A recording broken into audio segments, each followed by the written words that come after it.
Bon, un indice. Je suis d'ores et déjà navrée si certains d'entre vous s'appellent Bernard.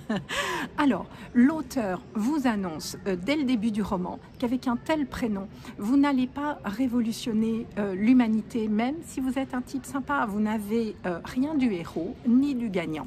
Alors, lisez quand même ce roman social et sociétal où l'auteur va dédramatiser une situation assez dramatique par des tas de moments absurdes qui vont arriver au pauvre anti-héros Bernard, à qui on s'attache vite. Alors, il a 50 ans, il est banquier depuis les années 80 et marié et amoureux de sa femme Nathalie. Sauf qu'à force d'être normal, c'en est affligeant, elle lui impose un break, pour pas dire une rupture. Et son boss le renvoie en invoquant la crise. Bernard n'est plus dans le move, comme on dit, et le monde du travail et son management deviennent absolument inhumains. Alors, plus de femmes, plus de fric.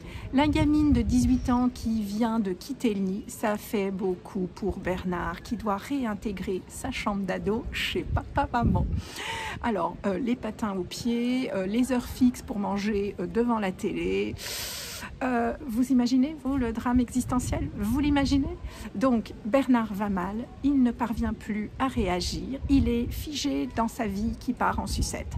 Mais il n'est pas au bout de ses surprises. Sacré Bernard, va. Les dialogues sont très vaudeville. On rit de tous les personnages à tour de rôle, pas simplement de Bernard, mais toujours en se disant « Eh merde, c'est arrivé à un gars sans histoire, quoi ».